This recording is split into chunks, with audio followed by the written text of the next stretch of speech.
Bonjour, bonsoir chez vous, je suis Christelle Molima Bamega et je vais vous parler d'une bourse dont j'ai bénéficié pour pouvoir mener à bien mes recherches doctorales. Il s'agit de la bourse d'excellence de la Confédération suisse. Mais avant tout, je voudrais remercier la plateforme Dosungana pour m'avoir donné l'opportunité de pouvoir parler de cette bourse, de ses avantages et de susciter, j'espère, de nombreuses vocations.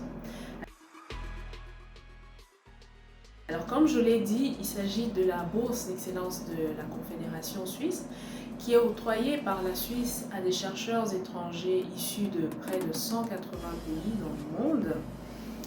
Et le but de cette bourse, c'est de créer des collaborations entre les universités suisses et des universités étrangères issues de ces 180 pays.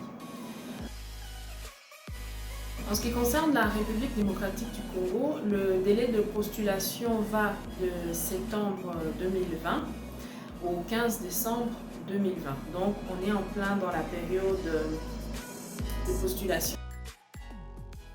Permet de financer tout d'abord des études de master en art. Elle permet ensuite de financer des recherches. Alors elle permet de financer trois catégories de recherche. Tout d'abord des recherches doctorales pour une durée de 36 mois, des recherches d'une année pour des chercheurs qui veulent venir en séjour scientifique en Suisse. Quand je dis une année, je parle précisément de 12 mois. Et enfin, des recherches postdoctorales. Oui, en effet, cette bourse permet de financer des études postdoctorales pour une durée n'excédant pas 12 mois et non renouvelable. Alors, la couverture financière est de 1 920 francs par mois, ce qui peut équivaloir à plus ou moins 1 900 $ par mois. Et cela ce montant concerne les doctorants. Les postdoctorants ont un montant un peu plus élevé, qui est de 3 500 francs suisses par mois, qui correspond à peu près à 3 600 $ par mois, et cela pendant 12 mois. À savoir que l'assurance maladie n'est pas comprise dans ce montant parce que l'assurance maladie est prise en charge par la Confédération.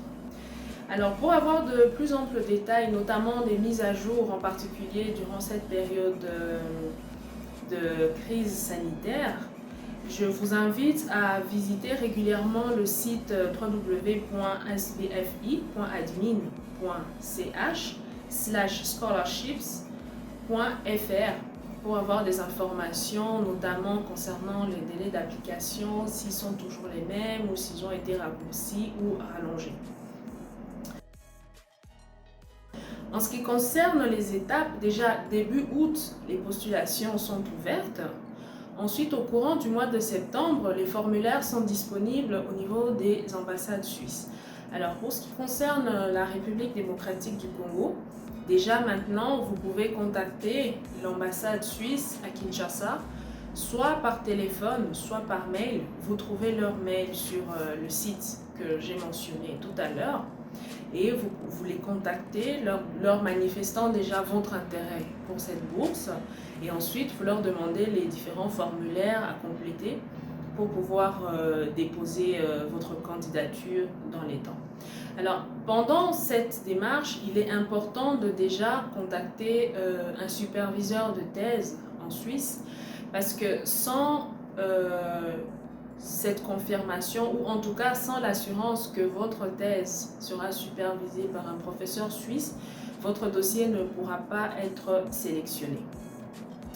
Alors pour pouvoir contacter les différents superviseurs, vous avez la possibilité d'aller sur les sites des universités suisses, autant francophones qu'anglophones, et pouvoir retrouver les contacts des différents professeurs que vous avez facilement sur les pages, sur les sites des différentes universités.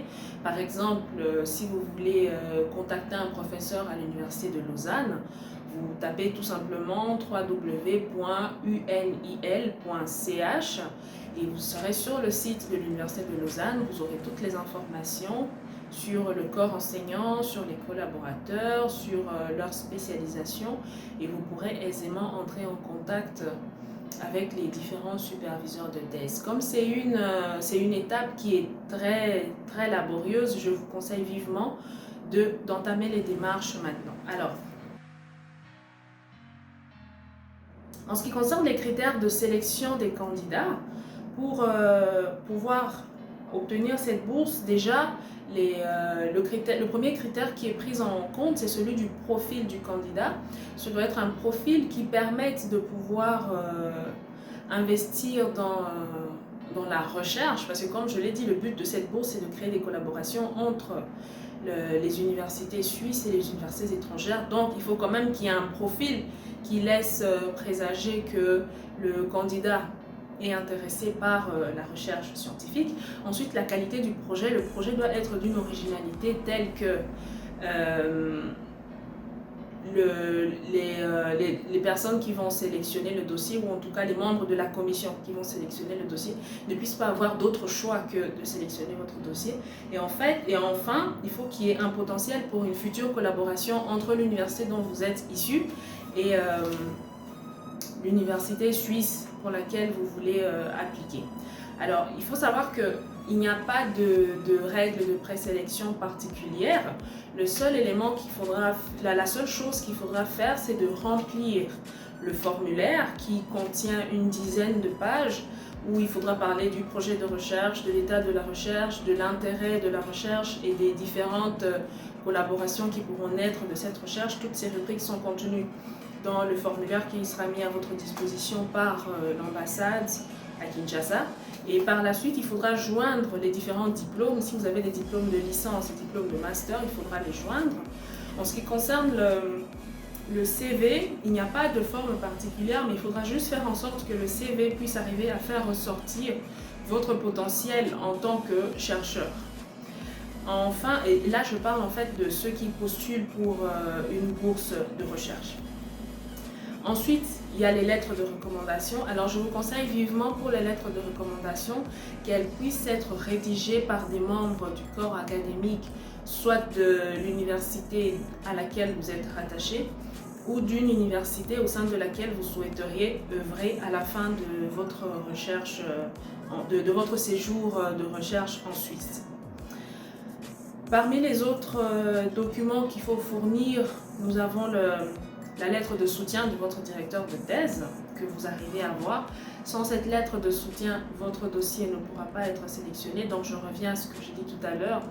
Faites tout votre effort. C'est une étape qui est très laborieuse mais qui est en même temps essentielle parce que sans superviseur de thèse, votre dossier ne pourra pas être retenu. Et puis il y a enfin la lettre de motivation. Dans la lettre de motivation, vous devez faire ressortir l'intérêt principal de pouvoir mener votre projet doctoral en Suisse. Je peux prendre un exemple pour ceux qui évoluent dans le domaine des droits de l'homme. Ça serait par exemple de rattacher la Suisse à son histoire, notamment en ce qui concerne les droits de l'homme et au fait qu'il y a le siège des Nations Unies à Genève. Donc ce sont des éléments qu'il faudra faire ressortir dans la lettre de motivation pour démontrer de l'intérêt de pouvoir effectuer sa recherche en Suisse, mais également de montrer l'intérêt pour l'université dont vous êtes issu. Quelle sera la plus-value de votre séjour de recherche en Suisse? Alors, il n'y a pas d'interviews qui sont mis en place. Comme je l'ai dit, c'est uniquement le dossier que vous envoyez. Et le conseil que je peux donner, c'est qu'il faut être assez fort moralement pour pouvoir supporter le fait que dans un premier temps, beaucoup de superviseurs de thèse vous diront qu'ils ne sont pas disponibles pour diriger votre thèse. Mais gardez courage et sûrement qu'il y a une personne qui pourra vous répondre et accepter de pouvoir superviser votre projet de thèse. Alors, le dernier avantage, si je dirais, pour moi, ce que je considère être le principal avantage de cette bourse, c'est qu'elle vous permet de pouvoir vous perfectionner, de pouvoir développer d'autres compétences, parce qu'il est possible avec cette bourse de pouvoir travailler au sein de l'université, soit sur des projets en lien avec votre thèse, soit sur d'autres projets, mais en tout cas, il y a une possibilité de pouvoir travailler, donc de développer d'autres compétences en dehors des compétences de la recherche. Donc voilà, j'espère que cette présentation vous est utile et qu'elle pourra vous permettre, si vous êtes intéressé, de pouvoir avoir un dossier solide. Dans tous les cas, si vous avez besoin davantage de questions, je suis disponible. Vous pouvez poser la question au niveau de la plateforme Etosunana et je ferai de mon mieux pour pouvoir vous apporter l'assistance nécessaire. Merci beaucoup. Au revoir.